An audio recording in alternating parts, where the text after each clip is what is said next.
So it's been on my mind lately to do a video about box mods, vaping on box mods, because I see some inaccuracy in the videos out there, specifically relating to this guy and this guy, two of my favorite mods in the whole universe. Let me just explain something. I started out vaping with an Ego style EVOD from Kanger. I progressed very quickly from that to an MVP2, which was from Innokin, a variable voltage, variable wattage device with different tanks. I used the Aspire Nautilus Mini. I had quite a few of those for different flavors. Within 6 weeks I was dripping, which means I had a mechanical mod like this. I had 18650 batteries like this. I was building rebuildable drip atomizer like this, and building my own coils, using my own wick, organic cotton, and off to the races. Which means you drip, and then you vape 5 or 6 times, and then you drip again. But I did that because I wanted to be able to get a more robust vape, more flavor, more vapor, and I wanted to be able to switch and change varieties of juices. I didn't want to fill a tank with this juice only to discover I got sick of that juice or didn't like it. I wanted to be able to drip and use this juice and maybe that, to change variety, change flavor. I needed that. So that's how I got into dripping. But the point is, you can build very simply a dual coil. You could build very, very simply, just a few wraps, 4, 5, 6 wraps, same thing on either side. That's a very simple build. And then you can vape that comfortably and safely and enjoyably on a mechanical mod.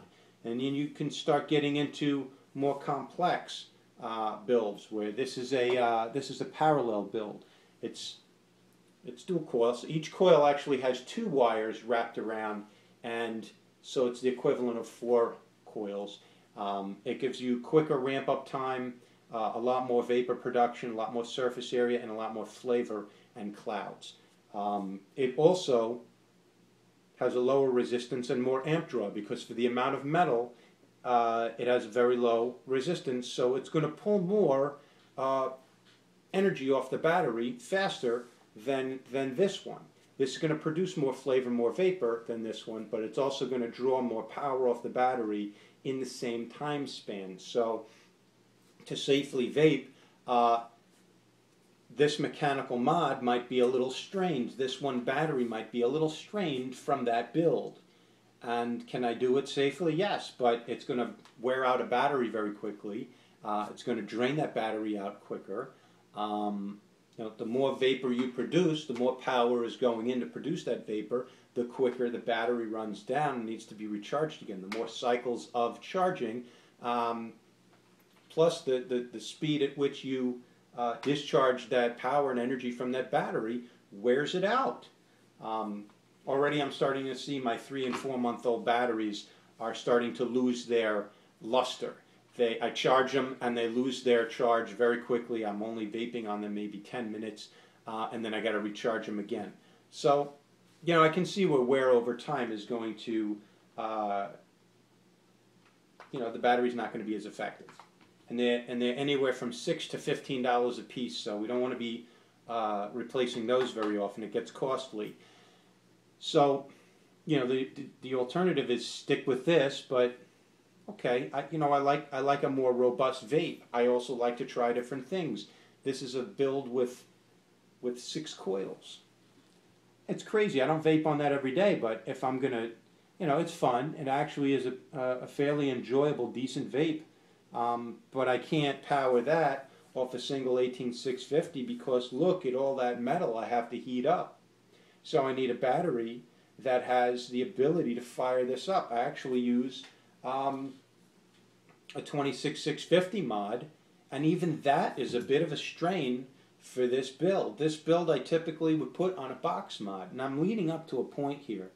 A box mod is going to push the amount of wattage and power into this build to heat up all 6 of those coils fast enough for me to get vapor and an enjoyable vape. And it actually produces vapor like crazy. And here's this is the Legion. This is 8 coils, and I dare not use one single 18650 battery to fire this up, because one of these batteries isn't going to put enough power out to power this stuff all up safely. It's going to really damage the battery to expect it to power this. So I use my 18650. I'm sorry, my 26650 mod, and I have a few of those. But really, these aren't even equipped to deal with the amount. They get very hot. They're not equipped to deal with this type of build. So I would typically use, no, not those. I would typically use my IPV or my Sigali. This guy, the Jellyfish, isn't going to like that at all. It's not going to want to power that. It's very low resistance, but it's a lot of metal, so it requires a lot of amp draw. And the Jellyfish says, get the fuck out of here, no way.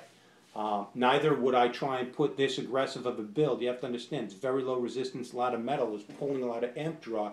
Not appropriate for big box power. Not appropriate for unregulated box power. Fine for these two. So knowing what type of device is going to be good for the type of build, and knowing when you start getting aggressive and doing other builds that maybe produce a different type of and quality of vape that you might enjoy, when it's time to stop using one device and start using a different device to power it correctly. Now, some of these devices people don't like because they're temperamental, and I've heard people say, oh, I don't like the Jellyfish because the Jellyfish, it doesn't like a lot of my builds. Well, yeah, it doesn't like a lot of your builds because you're trying to vape wrong on that build, and the Jellyfish is telling you, what are you, a fucking moron? No.